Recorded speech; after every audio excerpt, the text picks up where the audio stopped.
ხალხის. მოგესალმებით კოლეგებო. ვიდრე სამუშაო რეჟიმზე გადავალთ ტრადიციულად რამდენიმე თემას შევეხები. პირველ რიგში მინდა სკოლის მოსწავლეებს, მე-12 კლასელებს მიულოცო ბოლოს არის სკოლის დამთავრება და მინდა მათ სურვო ბედნიერი და წარმატებული სტუდენტური და პროფესიული ცხოვრება, ძალიან დიდი წარმატებები მინდა ყველას უსურვო მომავალში. დღეს გამოქვეყნდა დასაქმების მონაცემები საქსტატის მიერ. გვაქვს ძალიან კარგი მაჩვენებლები წინა წლის შესაბამის პერიოდთან შედარებით პირველ კვარტალში არის 4%-ით შემცირებული უმუშევრობის მაჩვენებელი და უმუშევრობამ შეადგინა 14%, ასულად შარშანდელი შესაბამის პერიოდის 18%-ისა. დაქირავებით დასაქმებულთა რიცხოვნობა გაიზარდა 99,400 ადამიანით. შესაბამისად 4% შეადგინა 953,000 ადამიანი, ხოლო თვითდასაქმებულთა რიცხოვნობა გაიზარდა 40,500 ადამიანით, 10%-ით და შეადგინა დაახლოებით 458,000 ადამიანი. უმუშევრობა შემცირდა 50,600 ადამიანით და შეადგინა 228,600 ადამიანი. გვაქვს კარგი დინამიკა დასაქმების მაჩვენებლების გაუმჯობესების კუთხით. თავარია რომ ეს ტემპი შევინარჩუნოთ და გვაქვს ყველანაირი მონაცემები იმისათვის რომ გქონდეს მაღალი ეკონომიკური ზრდის დინამიკა, რაც პირდაპირ აისახება ბუნებრივია დასაქმების მაჩვენებლების ზრდაზე და შესაბამისად უმუშევრობის შემცირებაზე. კიდევ ერთი საკითხი, თქვენ როგორც მოგეხსენება, ჩვენ საუბრობდით ავიაბილეთების სუბსიდირებაზე, რომლებიც უკავშირდება გერმანიაში ევროპის ჩემპიონატზე დასასრულებლად განკუთვნილ ფრენებს. 18-22 ივნისს გაიმართება საქართველოს ნაკრების მატჩები შესაბამის ქვეშგუფში და ძალიან მნიშვნელოვანია რაც შეიძლება მეტი ქართული გულშემატკივარი დაესწროს ბუნებრივია ამ მატჩებს და ამისათვის მნიშვნელოვანია ბუნებრივია მგზავრობის გამარტივება და გაიაფება. შესაბამისად ჩვენ მივიღეთ უკვე ზომები და ხდება ჩარტერული რეისების სუბსიდირება, დანიშნა სუბსიდირებით და ასევე ვახდენთ მთელი რიგი რეგულარული ფრენების სუბსიდირებას. მატჩების თარიღებზე იქნება მორგებული ეს ფრენები, პირდაპირი რეისები იქნება უზრუნველყოფილი გერმანიაში, გერმანიის ქალაქებში, დორტმუნდში, ჰამბურგში, კოლნსა და დუსელდორფში. მთლიანობაში სუბსიდირებული ბილეთების შეძენის შესაძლებლობა იქნება 3,000 გულშემატკივარს, დაახლოებით 2,000 გულშემატკივრისთვის იქნება უზრუნველყოფილი პირდაპირი ფრენები თბილისის საერთაშორისო აეროპორტიდან, ხოლო დაახლოებით 1,000 გულშემატკივრისთვის ქუთაისის საერთაშორისო აეროპორტიდან.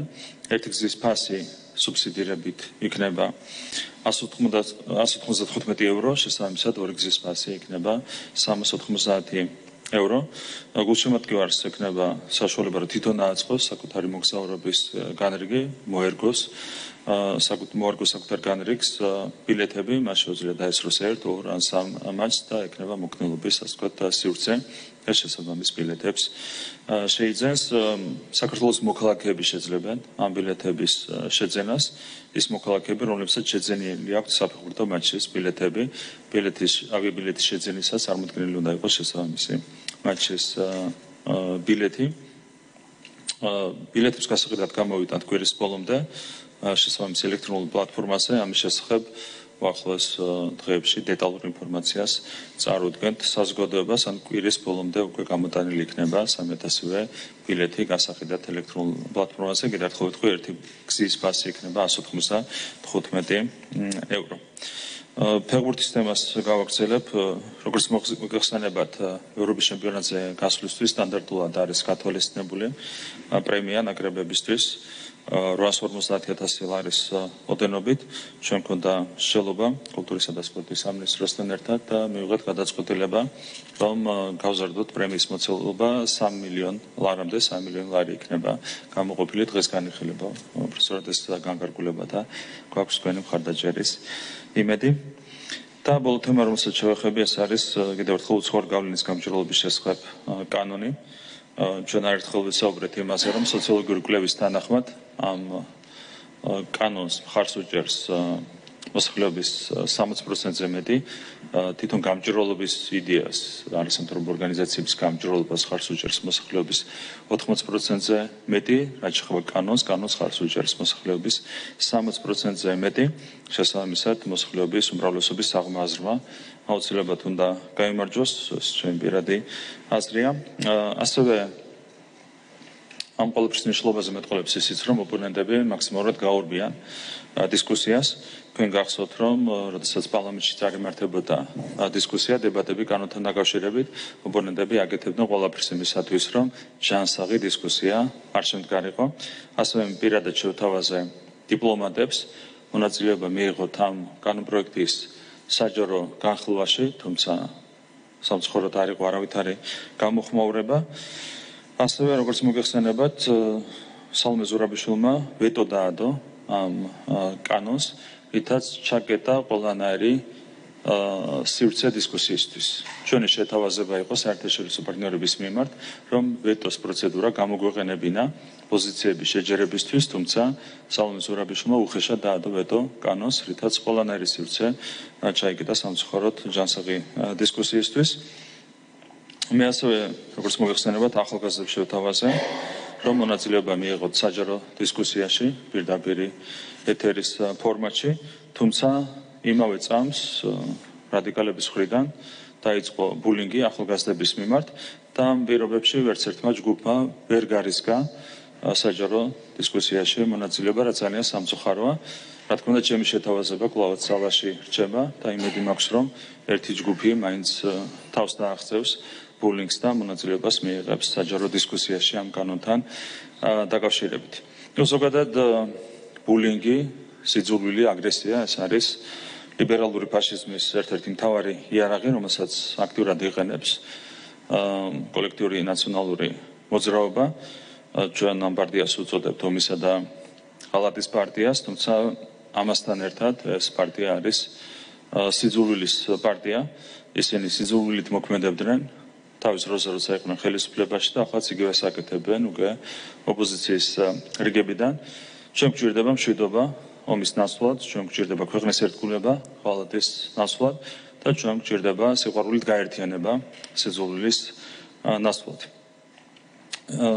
კიდევ ერთი საკითხი, რაც ამ თემას უკავშირდება, აქციების ერთ-ერთმა ლიდერმა განაცხადა რამდენიმე დღის წინ, რომ მას სურს უკრაინელების ასეთი განცხადება გაკეთდა პირდაპირ აქციიდან. მე ვიტყოდი, ეს არ არის შემთხვევითი წამოსდენა.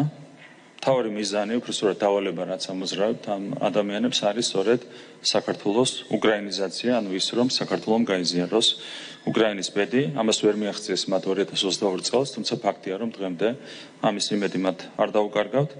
მე მინდა კიდევ ერთხელ ყველას შევახსენო, რას ნიშნავს უკრაინის ბედის გაზიარება და რა მდგომარეობა დღეს უკრაინაში. 10,000-ობით ადამიანი არის დაღუპული სამწუხაროდ ამ ომის შედეგად უკრაინაში.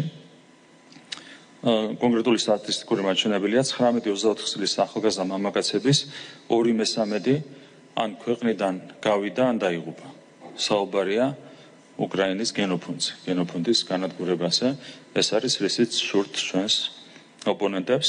დაახლოებით 10 მილიონი ადამიანი, ეს არის ყოველი მეოთხე უკრაინელი, არის ან დევნილად ქცეული ქვეყნის შიგნით, ან დოლულად ქცეული, ანუ გასულია ქვეყნიდან. ეკონომიკა არის განადგურებული, მარტო პირველივე წელს 30% ჰქონდათ ეკონომიკის ვარდნა, რაც სრულ კატასტროფას ნიშნავს. ინფრასტრუქტურა არის განადგურებული. დღეს რუსეთს აქვს ოკუპირებული 2,5-ჯერ მეტი ტერიტორია, ვიდრე ჰქონდა ოკუპირებული ომის დაწყების მომენტისთვის.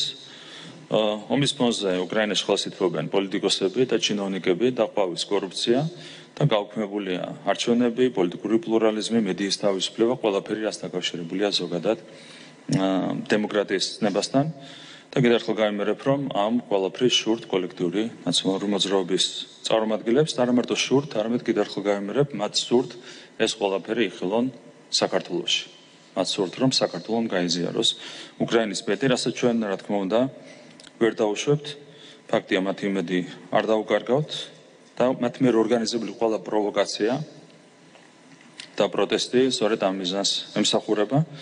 თუმცა საქართველოს აუცილებლად შეინარჩუნებს მშვიდობას, რაც არის, რა თქმა უნდა, წინსვლის და განვითარების აუცილებელი პირობა და დასასრულს ვიტყვი, რომ გამჭვირვალობის შესახებ კანონი ჩვენ დაგვეხმარება იმაში, რომ საქართველოში იყოს უზრუნველყოფილი სწორედ გრძელვადიანი მშვიდობა და სიმშვიდე, რაც ასე ჭირდება ჩვენს ქვეყანას და ჩვენს მოსახლეობას. დიდი მადლობა, შეგვიძლია გადავიდეთ სამუშაო რეჟიმს. უსმენდით პრემიერ-მინისტრს ამ წუთებში კი პარლამენტის თავმჯდომარე აკეთებს კომენტარს, პირდაპირ ეთერში ვრთავთ შალვა პაპუაშვილს.